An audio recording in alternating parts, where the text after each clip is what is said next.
वैवस्वत मनवंतर में महर्षि पुलस्त्य के यहाँ विश्रवण नामक पुत्र हुआ। विश्रवण के अनेक रानियां थीं, लेकिन उनमें से केशनी और इडविडा दो पटरानियां थीं। केशनी के गर्भ से रावण, कुंभकर्ण, विभीषण और शूर्पणखा 4 संतानें हुईं और इडविडा के केवल एक पुत्र हुआ, जिनका नाम रखा गया कुबेर। इस तरह से कुबेर रावण के सौतेले भाई थे। कुबेर शिव के अनन्य उपासक थे। उनका स्वभाव शांत और गंभीर था। उन्होंने विश्वकर्मा की सहायता से सुवर्णमयी लंका का निर्माण किया। इससे उनकी कीर्ति बढ़ी। उनके सौतेले भाई रावण को ये बात अखरी तो उन्होंने लंका प्राप्त करने हेतु कुबेर पर आक्रमण कर दिया। कुबेर शांतिप्रिय थे, इसलिए उन्होंने अपने भाई रावण को स्वयं ही लंका सौंप दी। ऐसा वर्णन वाल्मीकि रामायण में मिलता है। लेकिन कुबेर के पास एक अद्वितीय विमान भी था, पुष्पक। ऐसा बताया जाता है कि यह विमान 7 मंजिल का था और चालक की इच्छा के अनुसार चलता था। रावण ने पुष्पक विमान प्राप्त करने के लिए कुबेर पर फिर से हमला किया। रावण ने पुष्पक विमान कुबेर से छीन लिया। कुबेर को रावण के इस व्यवहार से बहुत ठेस पहुंची और उन्होंने शिव को प्रसन्न करने के लिए घोर तपस्या की। शिव पुराण के अनुसार यक्षराज कुबेर अलकावती नामक नगरी के राजा थे।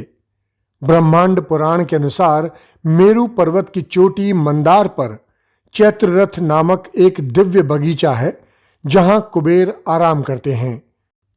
अनेक प्रकार के किन्नर, गंधर्व और अप्सराएं वहां कुबेर का नित्य पूजन करती हैं। जिस जगह पर कुबेर ने तपस्या की, वो स्थल नर्मदा नदी और कावेरी का संगम स्थल था। ये स्थल आज भी कुबेर तीर्थ के नाम से पूजा जाता है। कुबेर की तपस्या रंग लाई और शिवजी ने प्रकट होकर इच्छित वर मांगने के लिए कहा। तो कुबेर ने कहा कि सर्वप्रथम तो मुझे मेरा पुष्पक विमान वापस चाहिए। शिवजी ने तथास्तु कहा। इतिहास पुराण साक्षी है कि भगवान श्री राम ने लंका विजय करने के पश्चात सबसे पहला काम यही किया कि पुष्पक विमान यथाशीघ्र कुबेर को वापस लौटा दिया। वर प्राप्त करने के बाद भी कुबेर शिव की तपस्या करते रहे। तब भगवान शिव ने पुनः वरम ब्रूहि कहा। कुबेर ने कहा कि हे भगवान, मुझे कोई ऐसा स्थान दिखाइए जिस पर मेरा शासन और आधिपत्य अक्षुण्ण बना रहे और वहां कोई भी कितना भी शक्तिशाली हो, मुझसे मेरा प्रभुत्व न छीन सके।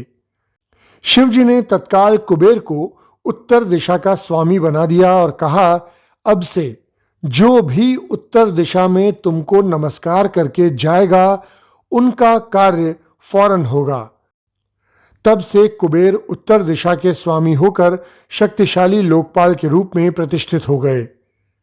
उत्तर दिशा का एक नाम कौबेरी भी हो गया। कुबेर फिर भी तपस्या करते रहे। भगवान शंकर ने पूछा, हे प्रिय भक्त, अब क्या चाहिए? कुबेर ने विस्तार से कहा, मुझे आपकी कृपा और मित्रता चाहिए। मेरी सुवर्णमयी लंका मुझसे छिन गई, ये ठीक है। आपने मुझे उत्तर दिशा का स्वामी बना दिया, लेकिन खाली दिशापति लोकपाल होकर क्या करूं? मुझे ऐसी अक्षय और विस्तृत संपत्ति दीजिए जिसको मुझसे कोई न छीन सके, और इतना ही नहीं, जिस पर भी मैं कृपा करूं वो भी अथाह संपत्ति का स्वामी बन जाए। भगवान शंकर ने प्रसन्न होकर कहा, ठीक है, आज से तुम समस्त देवताओं, दानवों और मानवों की अक्षय संपत्ति और नवनिधियों तथा अष्ट सिद्धियों के स्वामी बन जाओगे।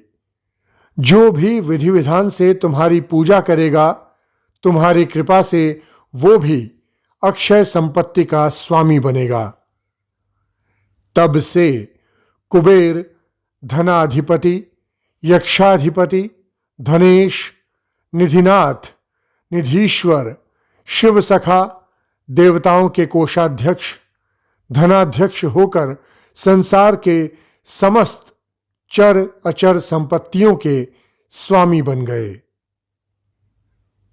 कुबेर का पूजन करने से मनवांछित फल और धन की प्राप्ति होती है। जय कुबेर।